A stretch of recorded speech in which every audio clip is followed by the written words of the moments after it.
Good afternoon. My name is Gail Quinn Schaefer, and I would like to explain briefly how letters from the children of a prominent New York family to Margaret Heyerdahl, a nursemaid of Norwegian descent, ended up in the possession of the Southlands Foundation.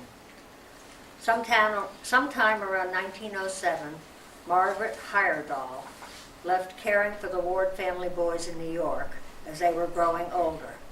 We think that this is the time Margaret began to care for the children of Tracy and Alice Dows. The Dows children were Olin, Margaret, and born later in 1914, Deborah. They lived during this time at Fox Hollow Farm in Rhinebeck. Deborah Dows began a riding school on a part of the Dows property which was known as the Southlands of Fox Hollow Farm. In time, Deb created the Southlands Foundation to carry on her mission of horsemanship and general learning about nature and other wildlife. In 1948, when I was 10 years old, I started riding at Southlands. This was when I met Margaret, whom Deb called Greta. We followed suit and always referred to her as Greta. I remember her as a very petite woman, well under 5 feet tall. By this time, Greta was living with Deb in her house on the farm property. Greta had been staying at the Beekman Arms in her retirement, and Deb said to her, "Why don't you come and live with me?" Greta accepted Deb's invitation. In those days, we paid for our Saturday morning riding lessons, but if we helped out cleaning tack and other tasks, we were then able to ride the ponies in the afternoon for free. My friend and neighbor Eloise King and I would race the ponies bareback up from the south barn and jump the water ditches on the way. We didn't think Deb knew what we were doing, but she was very well aware.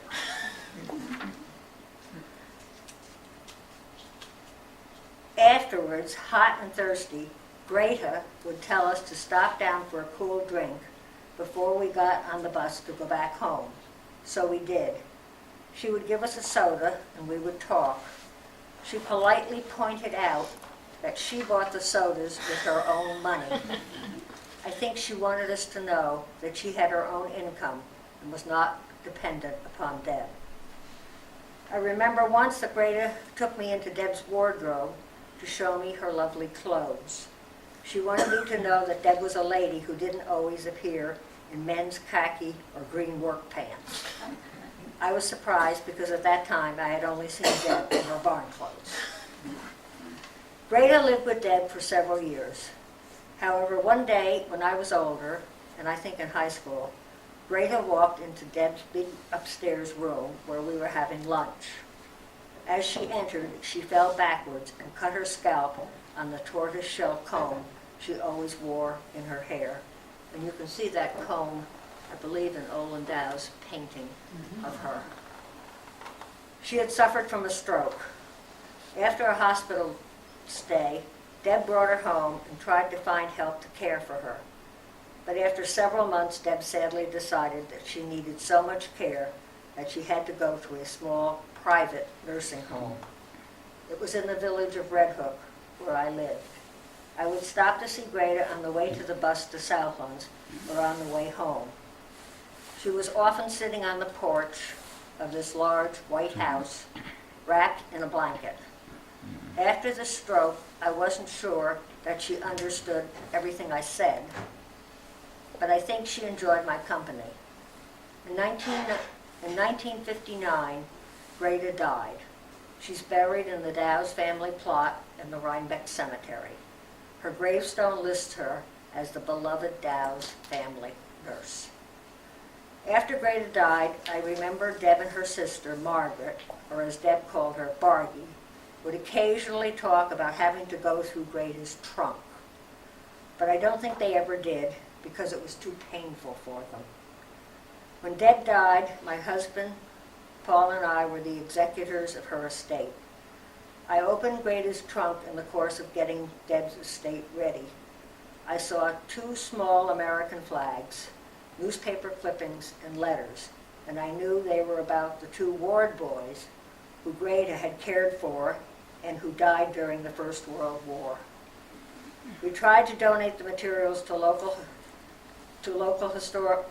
historical society, but we were unsuccessful. They didn't seem to think that Greta was part of Rhinebeck history, which she was, but of course the ward boys were not. Though I am sure that the Dows, who were often in New York City, and the wards knew each other, at least through Greta. So the letters and materials sat there until years later, when Mary Lou Chatterton, who was on the board of directors of the Southlands Foundation, along with Brenda Klaproth, began to archive the materials. Mary Lou became enthralled with the boys through reading their letters. Luckily, Mary Lou took the letters home to work on them in further detail. I'm so glad she retrieved them, because Deb's house, where the letters and a great deal of other materials were stored, burned down, and everything in the archives was lost or very badly damaged. Now we are lucky enough to have the letters, and I am happy to introduce Mary Lou Chatterton, who will share with us some of the highlights of the ward boys' letters to Greta or Margaret, who was also their beloved nurse. Thank you.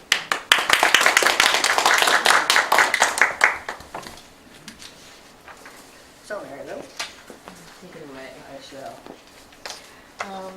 It's a little awkward. I think I'm going to sit down because I have to, as I do go through my presentation, I have to touch this. Let me move this in so it's out of the way.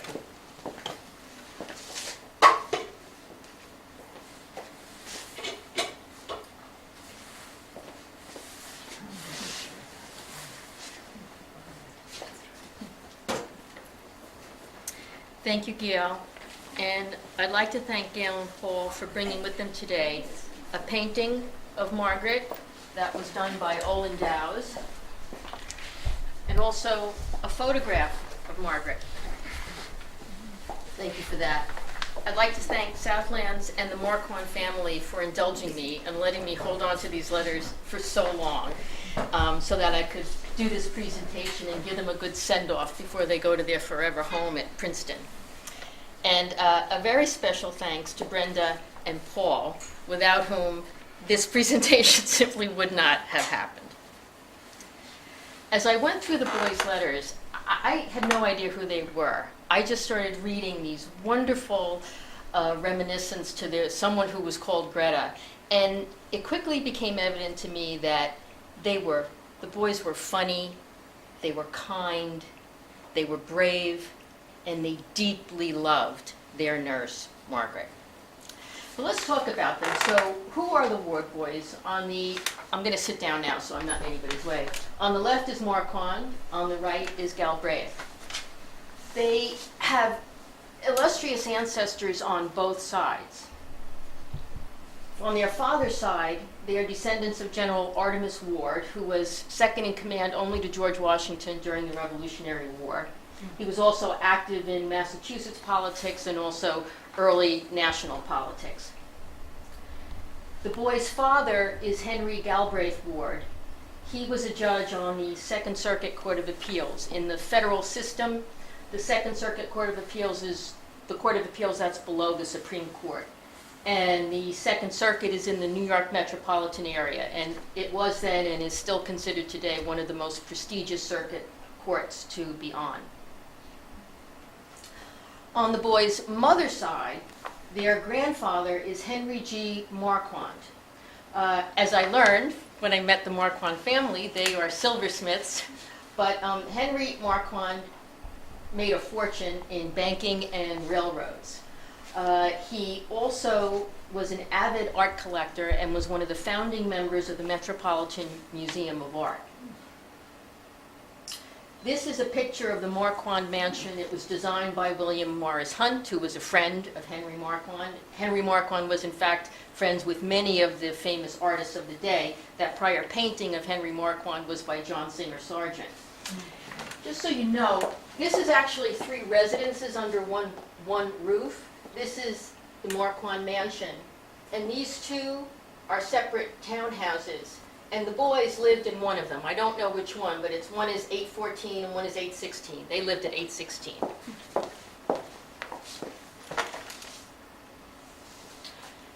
Of course, no Gilded Age tycoon would be caught without a Newport, Rhode Island cottage, and this is the Marquand's cottage at Linden Gate. The boys would spend summers there. This is just one example. If any of you have been to the Metropolitan Museum, I know I have seen this painting there many times. If you go through the Old Masters collection, this was just one of the many paintings that Henry Marquand bought and donated to the Metropolitan, and in fact, they named the Old Masters collection after him.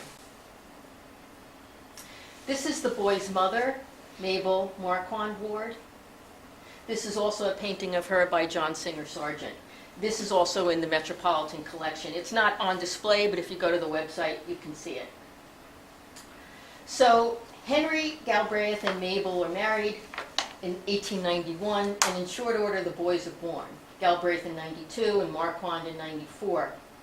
Unfortunately, Mabel died in 96, late 96, leaving the boys without a mother. However, they were lucky enough to have Margaret Heyerdahl as their nurse. Other than that photo, which I only learned about, I found this photo of Margaret is a passport photo from 1923.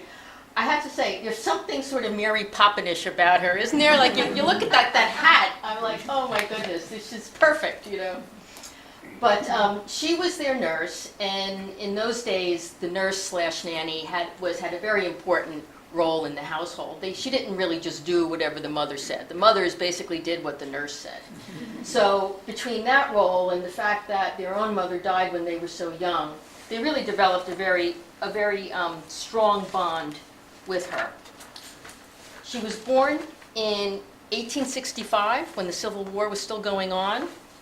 She lived to the age of 94 and died in 1959. Can you imagine that? She's born in the Civil War, and she dies when rock and roll is being born. We don't have her letters to the boys, but we can gain a pretty good understanding of her from their letters to her. And Margaret loved them dearly. She would gossip with them. She was always worrying about them.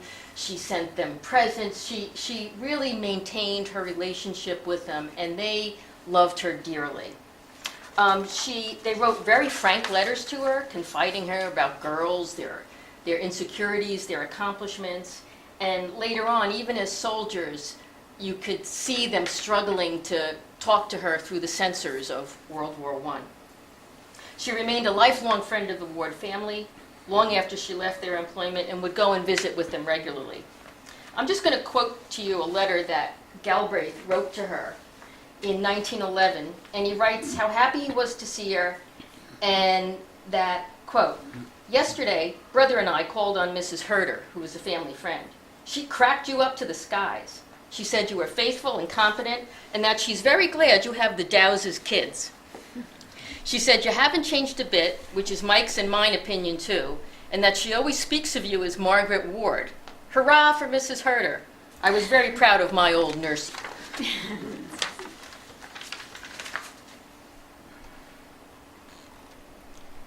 Okay, can I go back? Yeah. These are just some other photos of the boys as they're growing up. Margaret's taking care of them. That's Marquand on the left and Galbraith, and then Marquand.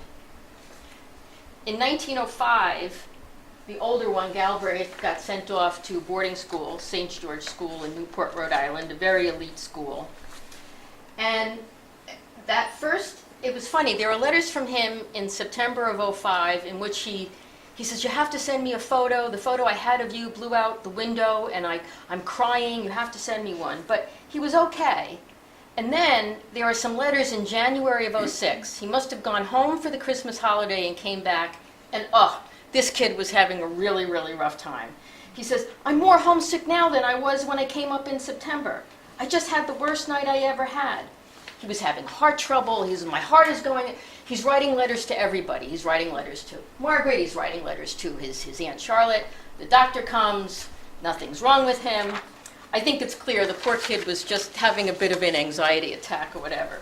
But he gets over it, and later on we start getting sort of chatty little letters like, "Today I went to the pie house. I had chocolate cake, crackers, jam, and candy. The bill amounted to 30 cents. Then he writes to her, he complains. He says, "You hear nothing but about girls up here. I suppose I'll be that way someday." Oh, yeah.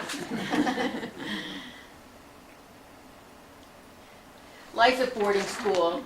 He ultimately was the editor of the Dragon Board, which was one of the newspapers.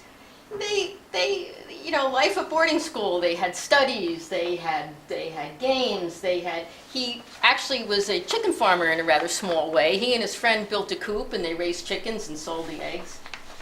But after a year or two, Marquand also joins him at the same boarding school.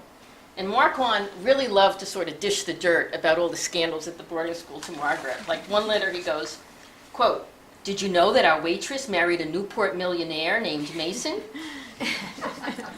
Another one, Marquand, just can't wait to tell her. "Great excitement. Perkins, the little boy who used to do so daring about jumping in the waves in the swimming, rang the fire bell." Got in trouble. Finally, he says, "I don't know if I've received all your letters lately because Rayerson has been stealing the mail and the money. He was expelled on Saturday." They also really were not above enjoying some gentle teasing of their father. And Marquand writes Margaret a letter. They're a little older now. It's the summertime. They're in Shelter Island, and they were going out fishing with some other people on this boat. And he writes to her. He goes, "Yesterday we all took a day off to go fishing. But 2 of the 3 engines on the boat were down, so they couldn't go out very far." Marquand said they had bought some provisions, including some fish. And he goes on, quote, "Coming back, Mr. Clark put one of his fishes on his line to bluff Papa. Pa thought there was a school of fishes around us. Meanwhile, Mr. Brown, who was in the cabin, kept pulling on Papa's line and sticking on the bought fish." And he goes, "Pa never caught on."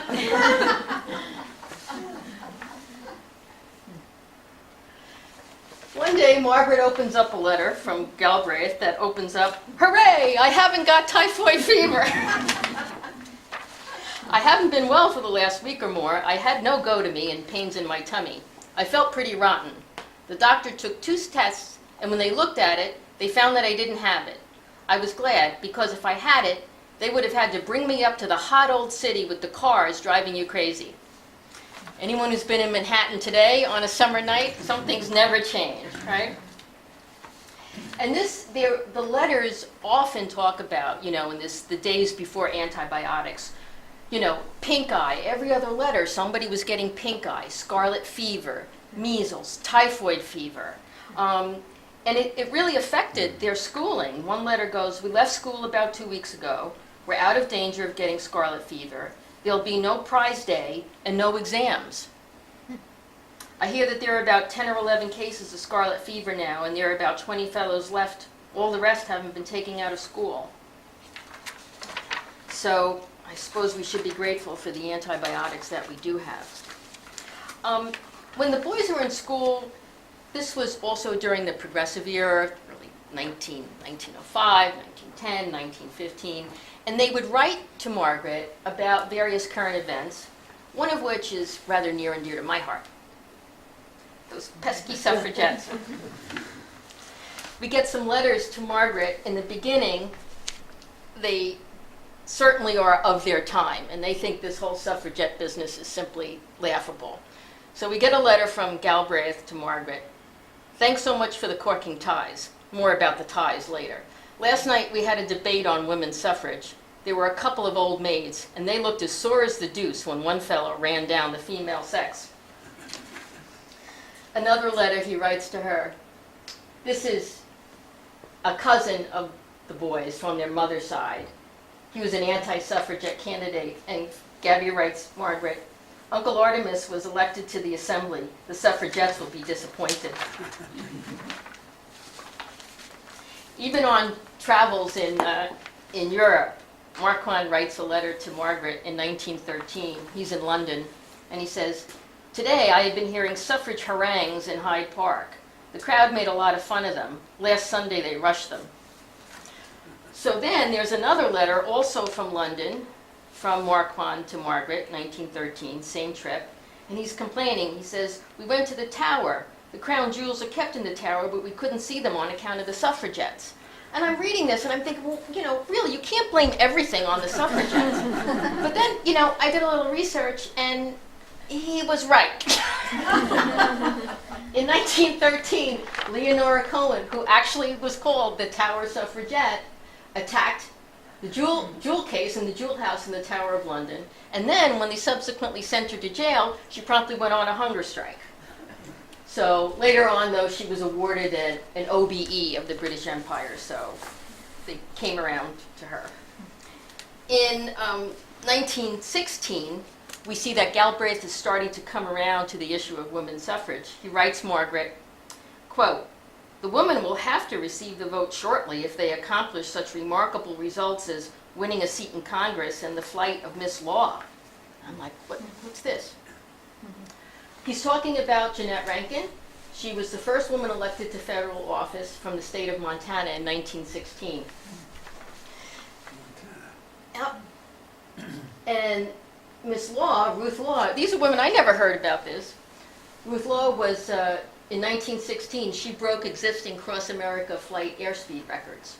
So we see him coming around by 1916. Okay, if they can do that, I guess they should have the vote. Galbraith is also not above gossiping, and he writes to Margaret in August 1911, "What do you think of Julia French?" Julia French is someone he knew. He mentioned her when he would go to dances. "Oh, I only knew Julia French there." Well, Julia French eloped with a car salesman in 1911, and this is what he's talking about. This is a clip from a California newspaper the day after Marquand wrote the letter to Margaret, scandalized. And this is a quote from her where she says, "A dog kennel with Jack is better than a palace with some society fool." These are the sorts of things that Margaret would love to have talked about. I'm sure they went back. But anyway, speaking of dances, Marquand writes Margaret another letter that says, quote, "I can't think of anything but girls." At this point now, he's going to dances. He says, "Now, though, I don't have any one choice." He says, "Mike is also getting to be very gallant." In another letter about a dance at St. George's School, he says he went to the dance with Ms. Drinker, is a corker, and there's a lot to her. I know you would like her if you saw her. The only drawback is she's older than I am. And then a few years later, he writes Margaret again about dancing every night and says, quote, "After we retired, we went for walks in the moonlight on the boardwalk. Of course there was a girl, and she was a corker. She's Phil's sister and mighty nice. I promised you once to tell you when I got a girl. This is the first one." And Phil's sister is Miss Drinker. It's the one and the same. So in St. George's, he liked her, and finally by 1914, apparently, she was his first girl. He would refer, he's got a funny story here about one New Year's Eve, I think it was 1915. "I went to the plaza with a party and had a bully time. Everyone was in high spirits around us.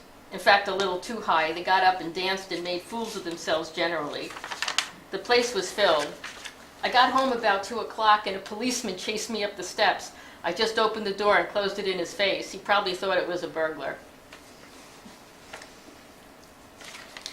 Letter after letter about dancing and girls and what have you, which is as it should be. The boys traveled often to Europe every year, even when they were young. There were letters to Margaret from when they were small boys. This is a picture of a postcard that Marquand sent Margaret when he was, I think, 21.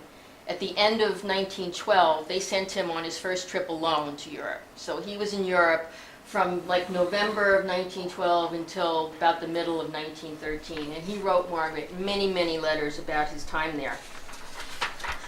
Just a few, I'll give you some highlights. November November 8th, 1912. Marquand's on board the Oceanic going over to Europe. Quote, he had a great voyage. Quote, there was a very nice girl from Washington on board, Miss Morgan, with whom I dance every evening. Once he gets to Europe, he's in Germany. He saw the Kaiser a number of times and pronounced him to Margaret, quote, a very fine-looking man.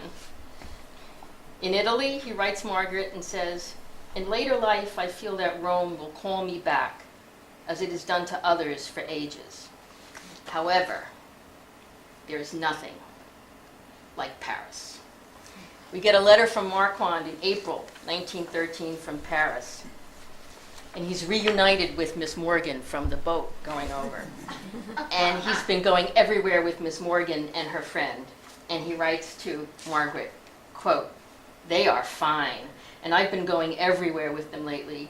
We went to the new cathedral of Sacré-Cœur in Montmartre, which is not quite complete in the interior. And on the left-hand side is a postcard of the funicular going up the butte to Sacré-Cœur. Then he says, Montmartre is the gay and bad district of Paris. We took a walk in some of the little tumble-down alleys. They thought it was very picturesque. And Marquand actually sent Margaret a postcard of that picture. That's a famous cabaret, the Lapin Agile or something rabbit. Then he goes on and he says, Miss Morgan and I have been taking private lessons in the French tango. They leave this afternoon, and I am darn sorry.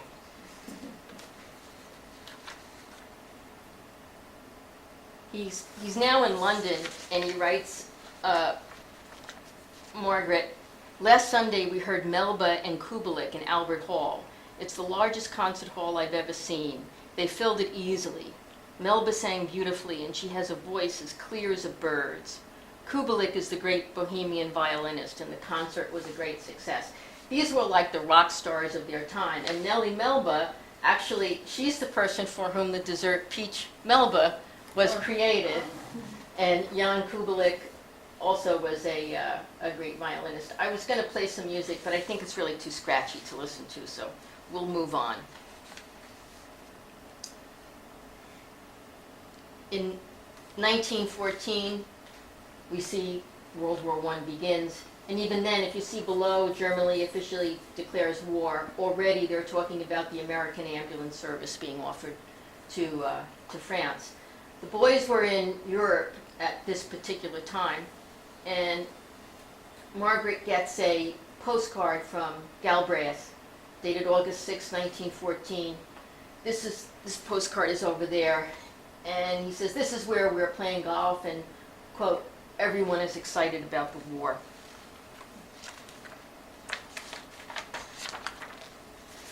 Meanwhile, even though war rages on in Europe, life goes on for the boys. They're at Princeton.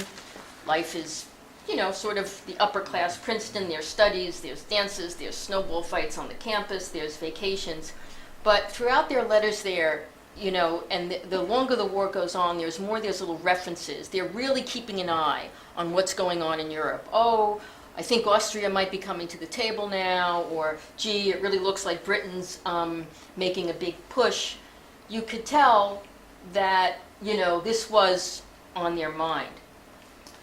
At some point, Galbraith, the older one, joins the American Field Service and goes to France and drives an ambulance.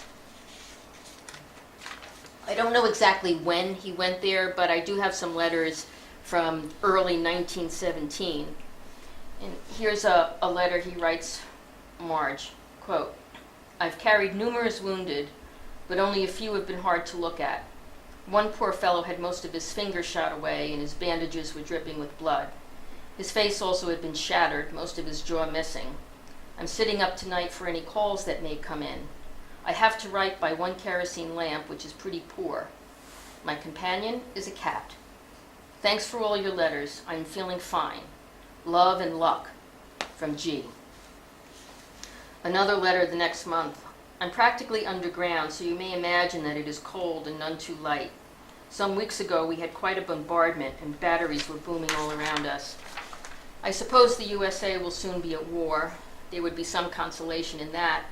It would probably hasten the end of this mindless slaughter, and huge waste.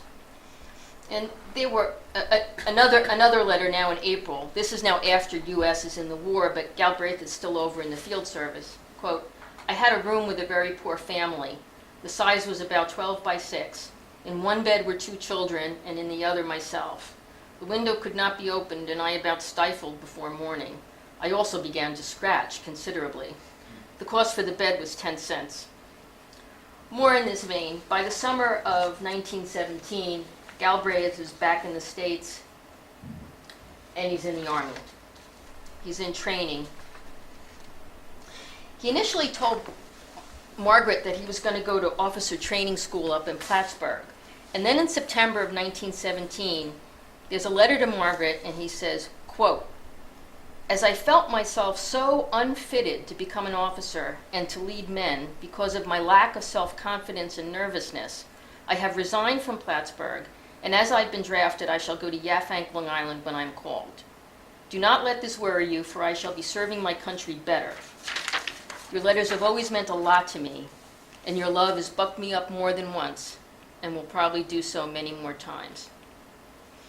And both he and Marquand write letters to Margaret while they are in training. In one letter, Galbraith writes Margaret about being in quarantine and drilling steadily in gas masks. Quote, not too pleasant. He tries to sometimes take the sting out of things to Margaret and write some jokes to her. They don't really work. There's another letter in November 1917 from Galbraith, and he says, I sometimes worry because I feel that you're worrying about me. I tell you honestly just how I feel about the war. The USA was right to declare war against Germany.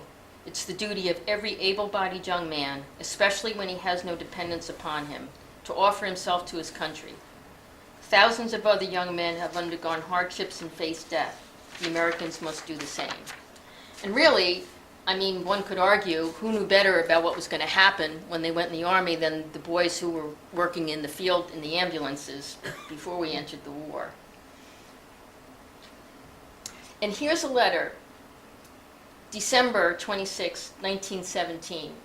And I haven't read all of them, but throughout, Galbraith would always ask Margaret, what can I do for you? Are you all right? Do you need anything? I mean, from the time when he was like 11 or 12, he would make these letters. He was very, very sort of protective of Margaret.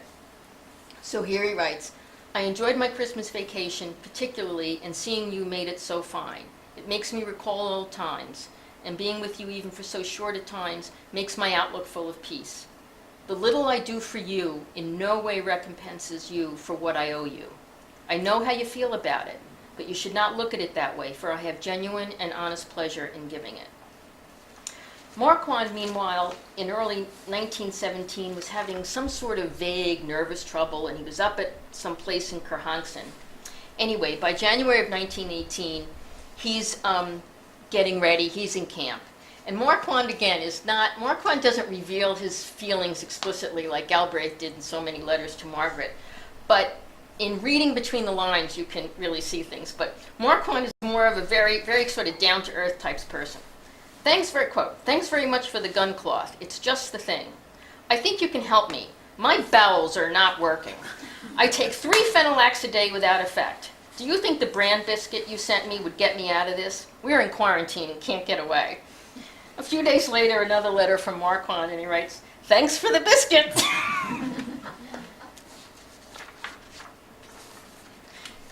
Galbraith again writes her, this is now April, now the spring of 1918. Things are going fast. The boys are getting ready to go over. And he writes to Margaret, you must not let yourself be worried, but enjoy the beauties of Rhinebeck and feel confident that everything will turn out rightly. Marquand again writes her how great it was to see her. Marquand says, don't worry. I've got the gray socks and the bran crackers. Thank you very much. Whatever happens, he's going to be regular.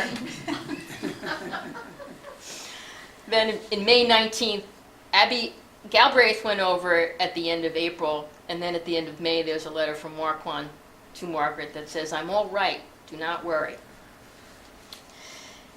And now the boys are overseas, and you can see when Galbraith was writing Margaret when he was in the American Field Service, there were no censors, so the letters were long and, very, very, really great to read.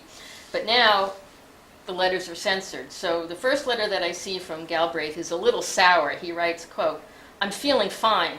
The censor will permit me saying that." Then he says, "In the distance, I can hear a band playing some good old American tunes, which makes me think of New York and Newport. Those were the days. I'll try to forget 1018 until it's over." That's the address of where he lived. In contrast, Marquand writes her in June of 1918, "I've been over 2 weeks, not much time to write, and then we can't tell you anything interesting." But he does go on to detail to Margaret, "I'm in musketry school, and others are concentrating in bombing, bayoneting, gas, etc." Could you imagine, Margaret reading this like, oh my God, this is what they're doing. He says, listen to this, he says, "Haven't heard from home. Traveling a lot. We sleep on straw in the barns. I still have your sweater, gray socks, and the silk handkerchief. We left most of our stuff behind at the last place." Now, right here he is, they're traipsing through, they're sleeping in barns, they're leaving stuff behind. But what does Marquand keep? A sweater, the socks, and the silk handkerchief that Margaret sent him. So he, in his own way, is just as sentimental as Galbraith. Here's a letter from Galbraith at the end of June. "Your delightful letters give me much pleasure." And he really wishes, he keeps saying, "I wish I could just run into Marquand somewhere," but he never does, or at least I don't know about that. He says, "I'm in fine health, though a bit dirty, and good spirits." And this is something that is, again, a theme that recurs in their letters. "I continue to be lucky, and I feel that I'm lucky, which is a worthwhile feeling. It'll be autumn before we know it, and each month brings peace nearer." Another letter from Marquand. "Things going well. Not had a bad day here since we got there. I like it 10 times as well as camp. That silk handkerchief is a wonder." Now we're getting into July, and Galbraith writes again to Margaret, "I'm glad that you're thinking about me, but do not worry, for that will not change events, and it'll only tell on you, which would cause me to worry. Every time I write, I damn the censorship. About all I can say is that I am well." Then he writes her in July 27, 18. We see the letters getting more and more poignant and sad. "I'm now out of the trenches for a brief rest, and I'm enjoying life as much as usual. I understand there are Salvation Army people over here doing good work without much financial support, and really living much as the soldiers are. They're the real kind, not the people who live in comfort and spend half their time on vacations. I'm enclosing a little flower, which I picked up in no man's land. Glad there were no Germans there. Much love, G." And we have the letter, and we still have the flower, 100 years old here, and I can show it to you after the talk. In August, Marquand writes, "Every mail brings a letter for you. Thanks for the lucky medal. You would not know there was a war on here. Someone thinks the war won't be over for a year. Well, quote, hell, heaven, or Hoboken by Christmas, as Pershing's men say. Love from Marquand." A letter from Galbraith talks about artillery going, and he says, "We become accustomed to everything here, and my one belief stands me in good stead." Quote, if you are destined to get it in the neck, you are going to get it in the neck, so don't worry. Mark is getting on famously, and I'm always hoping to see him. Well, Marge, much love and luck, and hoping to be back soon. Galbraith. In September and November was the Meuse-Argonne offensive, also known as the, quote, Big Show. Pershing really wanted to bust through the lines before there was another winter, and the main objective of this offensive was to capture a town called Sedan broadly in northwest France near Belgium. That was a supply line, and it was critical to get that and prevent the Germans from resupplying. There was a no retreat order given for this offensive, and I'm paraphrasing it, but basically it said, there won't be any retreating, we're not going back, only forward. There have been instances where the enemy or other people have ordered a retreat. Unless you know that it is your commanding officer ordering you to retreat, if you hear that, it's either the enemy or a traitor, and you're to shoot them. So this is what the boys are facing now in September. We have a letter from Marquand. He says, quote, We've done our turn at holding the line and are back for a few days. Ever practical, though, he says, I'm well and happy and hope to get home soon. Slip in a piece of gum or chocolate in your next letter. So long as it's not bulky, it'll get through. Galbraith writes her in September, I've been through, quote, some push. Thanks heaven it is over now, and I no longer jump at the whine of a shell. Why don't you have Margaret Dows take a photo of you and send it to me? I should love to have it. Such things mean a lot to us out here.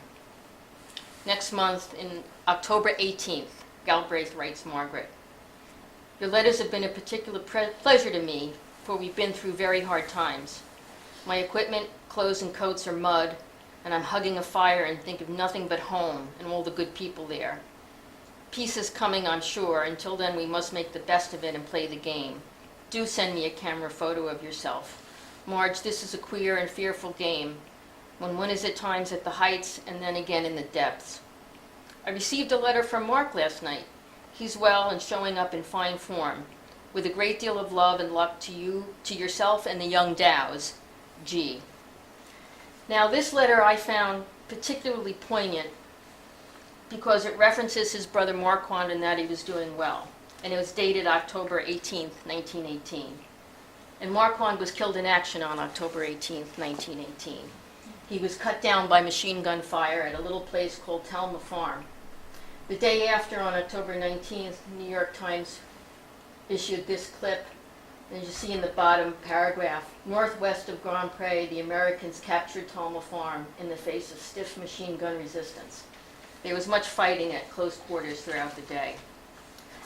I'm going to read to you just a little bit about the circumstances of Marquand's death in the letter that was written to Marquand's family. They were in a line, and Marquand's lieutenant, whose name was Albritton, needed to bridge a gap in the line, and lieutenant was going to go, and he asked for volunteers. Quote, Albritton did not order Mike to go with him. He knew it was a dangerous risk he would take, for machine guns were even then making it most hazardous. He asked for 2 men to go with him, and Mike went. The third one was a brave little Italian named Napolitan, who was Mike's devoted slave.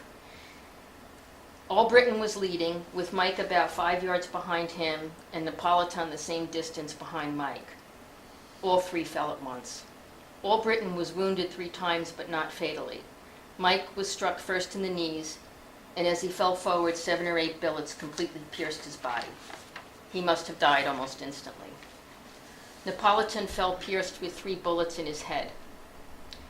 You can more readily appreciate the terrific intensity of that fire when you hear that Lieutenant Albritton lay there where he fell wounded for 18 hours before we could get him to safety. Marquand was deeply respected and loved by his comrades. With a better education than most of them, he was at once their confidant and also a friend. They felt his loss keenly. He died a noble death and did a noble piece of work, and did it as though there was nothing else he could do, as brave and heroic a deed as I've seen. There's not much to add, for no eulogies can really do justice, nor take away the sorrow we feel. And yet I am sure you who knew him best cannot but feel unbounded pride in the spirit of his sacrifice. The last communication we got from Galbraith to Margaret is just a postcard dated October 21st, in which he says, thanks for your kind letters. I'll write you as soon as I can. They're in the middle of the push now. It's unclear whether at that point Galbraith knew Marquand was dead or not. Galbraith actually survived the war, and he earned the Distinguished Service Cross for bravery in rescuing wounded men under heavy machine gun fire, in total disregard for his own safety. Unfortunately, on December 17, 1918, Galbraith died of influenza. He was still in France. And here's a letter from one of his comrades to Marquand's father. Quiet, modest, and unassuming, capable and trustworthy, and utterly fearless. He gave the best that was in him. He gave more because the terrific strain of the argon had completely undermined his health, and still he kept on until our work was done, when the doctor ordered him to the hospital, where he died. He was fine and clean, and I'm sorry, very sorry that he is gone. What can we say about those who died, that peace and liberty might live? The story of their sacrifice is far too sacred for me to touch upon, even though I've seen many make the most supreme. But in all cases, they leave this message. This thing must not happen again. And so we took up their quarrel, and now we have not broken faith with those who died, and that thing shall not happen again. In conclusion, we are all familiar with a great many pro-war songs that came out of World War I. Over there, it's a long way to Tipperary, pack up your troubles in your old kit bag. But there were anti-war songs too. And in conclusion, what I'd like to do for you is play one of those songs called I Didn't Raise My Boy to Be a Soldier, along with a collection of photos of the boys that Margaret kept during her lifetime.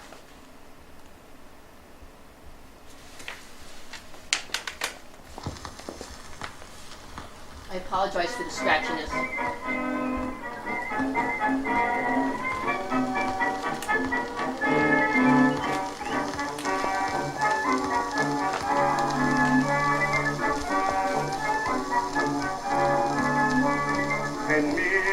Soldiers to the war have gone, who may never return again. 10 million mothers' hearts must break for the one who died in vain. Heads bowed down in sorrow in her lonely years, I heard a mother murmur through her tears, I didn't raise my boy to be a soldier, I brought him up to be my pride and joy. Who dared to place a musket on his shoulder to shoot some other mother's darling boy? Temptations are a great refuge and trouble. It's time to lay the sword and gun away. There'd be no war today if mothers all would say, I didn't raise my boy to be a soldier.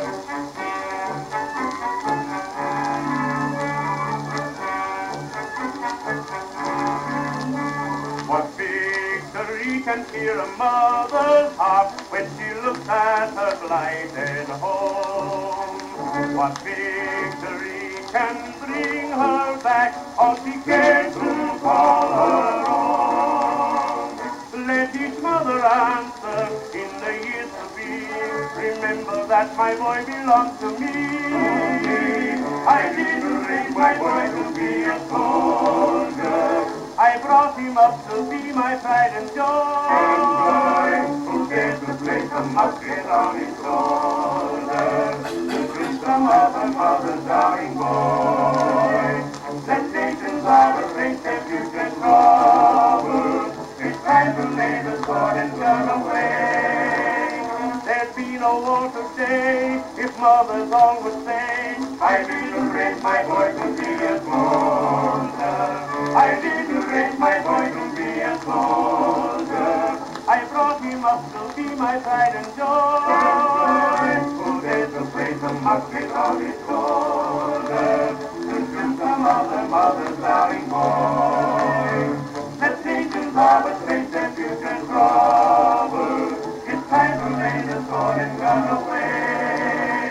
There'd be no war today if mothers all would say, I didn't raise my boy to be